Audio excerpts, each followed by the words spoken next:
வணக்கம் நேர்களே, இது ஷர்மிளா டாக்கீஸ். நான் உங்கள் டாக்டர் ஷர்மிளா. அக்னிபத் ஸ்கீம், அக்னிவீர் பற்றிய சர்ச்சை இன்னைக்கு பார்லிமெண்ட்ல பெரிய அளவுல வெடிச்சிருக்கு. ராகுல் காந்தி வர்சஸ் ராஜ்நாத் சிங், யார் சொல்றது உண்மை, எந்த அளவுக்கு உண்மை, இன்னைக்கு உண்மையான நிலைமை என்ன, இதைத்தான் இந்த காணொலியில நாம பார்க்க போறோம். ராகுல் காந்தி லீடர் ஆஃப் அப்போசிஷனா தன்னுடைய உரையில இந்த அக்னிபத் ஸ்கீமை ரொம்பவே விமர்சனம் பண்ணியிருந்தாரு. அவர் சொல்லியிருக்கிற முக்கியமான 4 பாயிண்ட்ஸ் என்ன அப்படின்னு பாத்தீங்கன்னா, வெறும் 4 வருஷம் கான்ட்ராக்ட் பேசிஸ்ல நீங்க இளைஞர்களை எடுக்கிறீங்க. 17ல இருந்து 23 வயசுக்குள்ள இருக்கக்கூடிய இளைஞர்களை எடுக்கிறீங்க. இவங்களை யூஸ் அண்ட் த்ரோ லேபரர்ஸ் மாதிரி நீங்க யூஸ் பண்றீங்க. அவங்களுக்கு நாட்டுக்காக சேவை செய்யறதுக்காக அவங்கள நீங்க ரெக்ரூட் பண்றீங்க. ஆனா அவங்களுக்கு உரிய மரியாதையோ, இல்ல அவங்களுக்கு உரிய ஒரு காம்பன்சேஷனோ நீங்க குடுக்கறது இல்ல அப்படிங்கிற முக்கியமான குற்றச்சாட்டை வைக்கிறார். 2வது, ரெகுலர் சோல்ஜர்ஸ்க்கு இருக்கிற மாதிரி பென்ஷன்ஸோ இல்ல மத்த benefits, gratuity, health schemes, canteen, இந்த மாதிரி மத்த பெனிஃபிட்ஸ், ரெகுலர் சோல்ஜர்ஸ்க்கு இருக்கிற பெனிஃபிட்ஸ் இந்த அக்னிவீருக்கு நீங்க கொடுக்கறது இல்ல அப்படிங்கிற குற்றச்சாட்டு. 3வது, காம்பன்சேஷன். இன்கேஸ் டியூட்டில இருக்கும்போது அவங்க இறந்து போயிட்டாலோ இல்ல ஏதாவது டிசபிலிட்டி வந்தாலோ அவங்களுக்கு கொடுக்கப்படக்கூடிய காம்பன்சேஷன் உரிய நேரத்துல சரியா கொடுக்கப்பட மாட்டேங்குது அப்படிங்கிற ஒரு குற்றச்சாட்டையும் அவர் வச்சிருக்கிறாரு. அதற்கு உதாரணமாக அவர் சொன்னது, சமீபத்தில் உயர்ந்த அக்னிவீர் அஜய் சிங், பஞ்சாபை சேர்ந்த ஒரு அக்னிவீர் ஒருத்தர் உயிரிழந்தாரு. இந்த உயிரிழப்பு கிட்டத்தட்ட ஜனவரி மாசம் நடந்தது. இன்னி தேதி வரைக்கும் அந்த காம்பன்சேஷன் முழுமையா அந்த ஃபேமிலிக்கு போய் சேரல அப்படிங்கிற ஒரு குற்றச்சாட்டை வச்சாரு. And last but not the least என்ன சொன்னார்னா, மார்ட்டியர்டம், அதாவது தேசத்துக்காக உயிர் நீத்த தியாகிகள் அப்படிங்கிற ஒரு ஆனர் கூட அவங்களுக்கு நீங்க கொடுக்க மாட்டேங்கிறீங்க. அதனாலதான் அவங்கள நீங்க யூஸ் அண்ட் த்ரோவா நினைக்கிறீங்க அப்படின்னு ஒரு விமர்சனத்தை வச்சார். இது பேசும்பொழுது நடுவுலயே நம்மளுடைய டிஃபென்ஸ் மினிஸ்டர் ராஜ்நாத் சிங் அவர் எழுந்து இடைமறித்து முக்கியமான ஒரு விஷயத்த பதிவு பண்றாரு. அதாவது டியூட்டில இருக்கும்போது இறந்து போகக்கூடிய அக்னிவீருக்கு கிட்டத்தட்ட 1 கோடி ரூபாய் நாங்க காம்பன்சேஷன் கொடுக்கிறோம் அப்படிங்கிற ஒரு விஷயத்த சொல்றாரு. இவங்க சொல்ற மாதிரி டியூட்டில இருந்து இறந்து போகக்கூடிய அக்னிவீர்களுக்கு 1 கோடி ரூபாய் கிடைக்குதா அப்படிங்கிறது தான் இன்னைக்கு ஒரு முக்கியமான ஒரு கேள்வியா சமூக வலைதளங்கள்ல பரபரப்பா பேசப்பட்டுக்கிட்டு இருக்கு. இன்னொரு பக்கம் பார்லிமெண்ட் செஷன் முடிஞ்ச உடனே ராகுல் காந்தி ஒரு வீடியோ ரிலீஸ் பண்றாரு. அதுல ராஜ்நாத் சிங் மேல ஓப்பனா குற்றச்சாட்டு வைக்கிறாரு. நீங்க எல்லாருக்கும் 1 கோடி ரூபாய் கிடைக்குது அப்படின்னு பொய் சொல்றீங்க. இந்த நாட்டு மக்கள் கிட்ட போய் சொல்றீங்க, பார்லிமெண்ட்ல போய் சொல்றீங்க, இந்த நாட்டு இளைஞர்கள்கிட்ட, குறிப்பாக அக்னிவீர் கிட்ட நீங்க பொய் சொல்றீங்க. இந்த பொய்க்கு நீங்க பகிரங்கமா மன்னிப்பு கேட்கணும் அப்படின்னு சொல்றாரு. இதை சொல்லி ஒரு 2 மணி நேரத்துல நீங்க பாத்தீங்கன்னா, ஆர்மியோடைய அபிஷியல் ட்விட்டர் ஹேண்டில்ல ஒரு மெசேஜ் போடுறாங்க. அதாவது என்ன போடுறாங்கன்னா, நாங்க இது வரைக்கும் அது குறிப்பிட்ட அந்த அஜய் சிங் அப்படிங்கிறவருடைய அந்த இன்சிடென்ட்ஸே கோட் பண்ணி அவங்க என்ன சொல்றாங்கன்னா, அவருக்கு கிடைக்க வேண்டிய காம்பன்சேஷனை நாங்க கொடுத்துருக்கோம். இது வரைக்கும் 98 லட்சம் ரூபாய் கொடுத்துருக்கோம். இன்னும் 67 லட்சம் ரூபாய் கொடுக்க வேண்டியது இருக்கு. அது கணக்கெல்லாம் சரி பார்த்துட்டு அத செக் பண்ணிட்டு நாங்க கொடுப்போம் அப்படிங்கிற மாதிரி ஒரு பதிவை அவங்க வெளியிட்டிருக்கிறாங்க அப்படிங்கிறத பாக்குறோம். ஆனா ராகுல் காந்தி வெளியிட்ட காணொலியில இந்த சம்பந்தப்பட்ட அஜய் சிங் உடைய தந்தை பேசும்போது என்ன சொல்றாங்கன்னா, இது வரைக்கும் முழுமையா எங்களுக்கு எந்த காம்பன்சேஷனும் சேரல சொல்றாங்களே தவிர எழுத்துப்பூர்வமாவோ இல்ல காசாவோ எங்களுக்கு எதுவும் சேரல அப்படிங்கிற ஒரு குற்றச்சாட்டை வைக்கிறாரு. இப்போ லேட்டஸ்டா என்ன நியூஸ் சொல்றாங்கன்னா, ஜனவரி மாசம் இறந்தவருக்கு ஜூன் மாசம் தான் போய் இந்த நிவாரணம் சேர்ந்திருக்கு. அதற்கு முன்னாலேயே காங்கிரஸ் அவங்க அப்பாவோட வீடியோவை ஷூட் பண்ணிருக்காங்க. இது பழைய வீடியோ அப்படிங்கிற ஒரு விளக்கமும் சமூக வலைதளங்கள் வருது. இந்த பிரச்சனை எல்லாம் ஒரு பக்கம் இருக்கட்டும். ராஜ்நாத் சிங் சொன்னது எந்த அளவுக்கு உண்மை?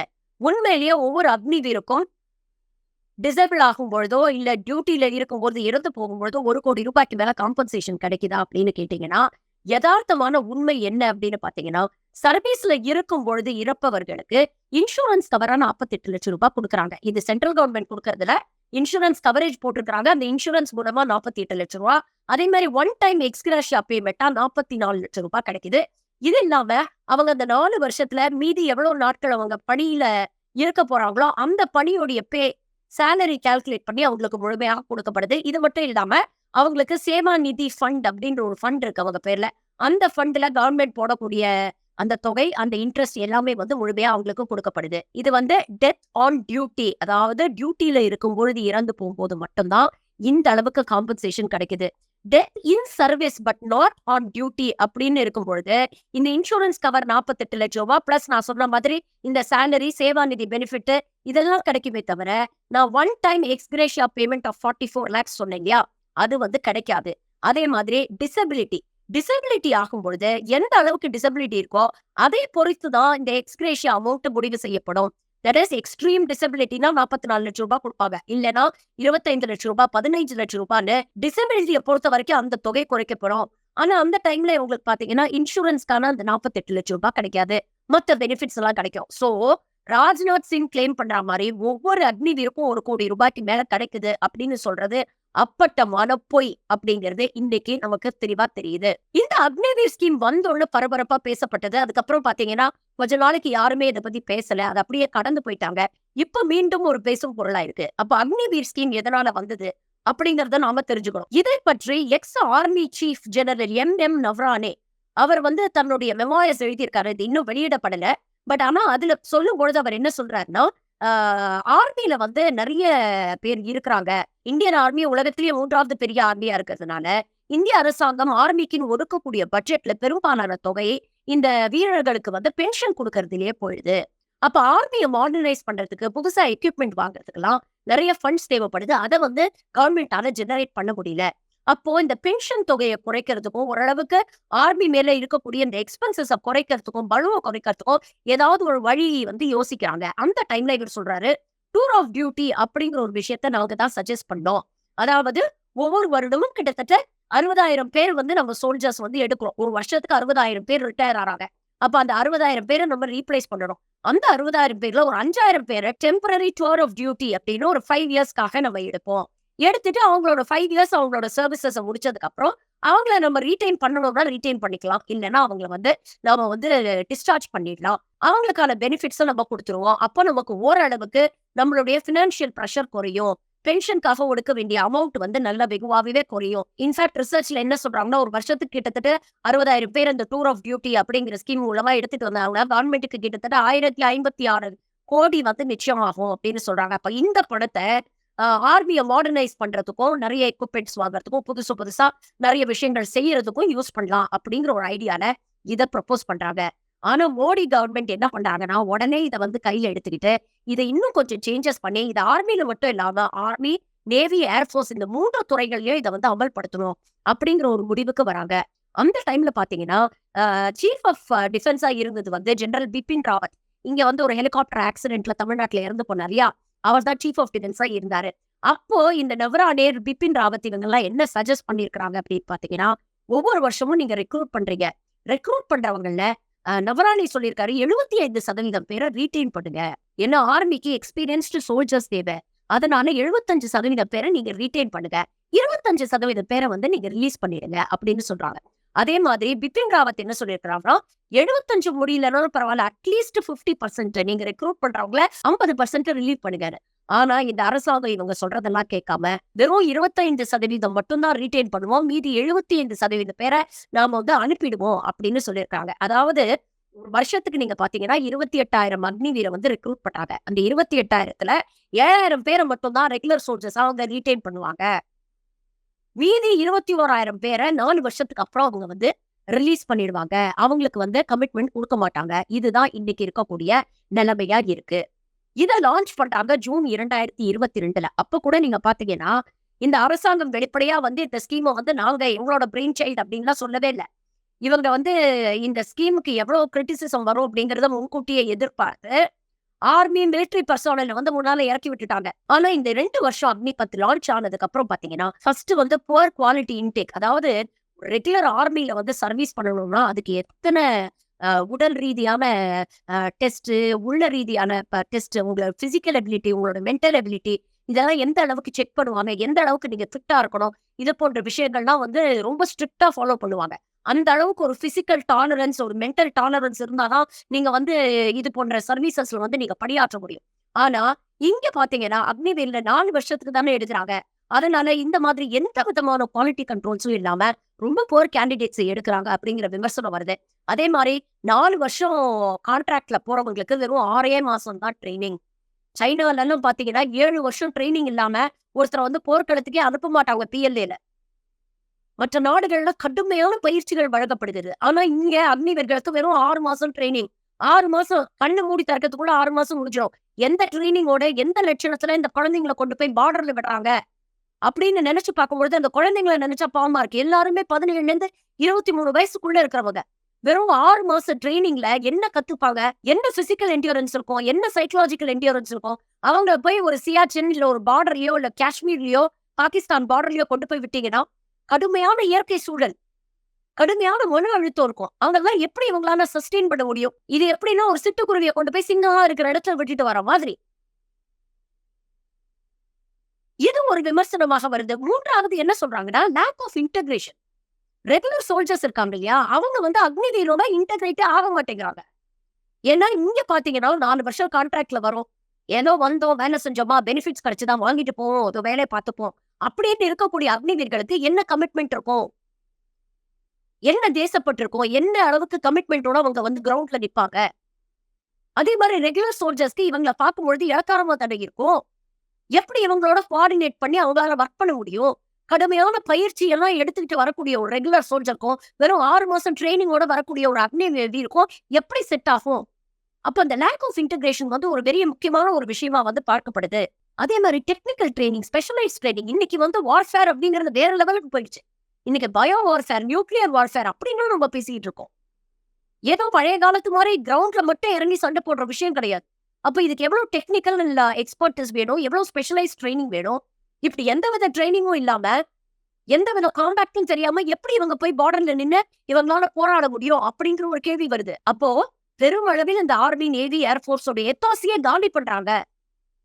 அதோடைய இந்த எசன்ஸே அதோடைய பண்பே சிதைக்கக்கூடிய வகையில இந்த ஸ்கீம் இருக்கு. அப்படிங்கிற ஒரு மிக முக்கியமான ஒரு குற்றச்சாட்டை வைக்கிறாங்க. இதனால நேஷனல் செக்யூரிட்டிக்கு எவ்வளவு பெரிய பாதிப்பு கொஞ்சம் யோசிச்சு பாருங்க. இதுல இன்னொரு முக்கியமான விஷயம் என்ன பாத்தீங்கன்னா, இந்த ஸ்கீமை கொண்டு வரும்போது நேபாள அரசாங்கத்தோட நம்ம கவர்மெண்ட் டிஸ்கஸே பண்ணல. நம்ம ஆர்மில கோர்கா ரெஜிமெண்ட்னு ஒரு ரெஜிமெண்டே இருக்கு. நேபாளை சேர்ந்த இளைஞர்கள் நம்ம ஆர்மிக்காக வேலை செய்யறாங்க. இது காலங்காலமா நடந்துட்டு இருக்கு. ஏன்னா இந்தியாவும் நேபாளும் நட்பு நாடுகளா இருக்கு. ஆனா எந்தவித கன்சல்டேஷனும் இல்லாம இந்த மாதிரி ஒரு ஸ்கீம் கொண்டு வந்ததால, இப்ப கோர்காஸ ரெஜிமெண்ட்ல இன்கல்கேட்டே பண்ண முடியல. அவங்க இன்க்ளூடே பண்ண முடியல. ஏன்னா அவங்களுக்கு இந்த ஸ்கீம் தேவையில்ல. அவங்க ரிஜெக்ட் பண்றாங்க இந்த ஸ்கீம. 4 வருஷத்துக்காக நாங்க வரமாட்டோம்னு. இன்னைக்கு பல கூர்க்காக்கள் ரஷ்யன் ஆர்மில போய் ஜாயின் பண்றாங்களாம். யுக்ரைன்ல போய் சண்டை போட்டுட்டு இருக்காங்க. நம்ம இளைஞர்கள் இங்க இருந்து ரஷ்யன் ஆர்மிக்கு போறாங்க. இங்க விட அங்க பெட்டர் பெனிஃபிட்ஸ் கிடைக்குதுன்னு தானே அவங்க போறாங்க. ஏன் உயிரை பணைய வச்சு போறாங்க? இந்த பக்கம் PLA சைனாவுடைய ஆர்மி. அவன் 3 ஒரு வார்த்தை சொல்றான். நேபாள்ல இருக்கிற இளைஞர்கள் அங்க போய் சேர போறான். இது யாருக்கு பாதிப்பு ஏற்படுத்தும்? ஏற்கனவே சுத்தி இருக்கிற நாடு யாரோடையும் நல்ல ரிலேஷன்ஷிப் கிடையாது. எல்லாரோடையும் சண்டை போடுறோம்.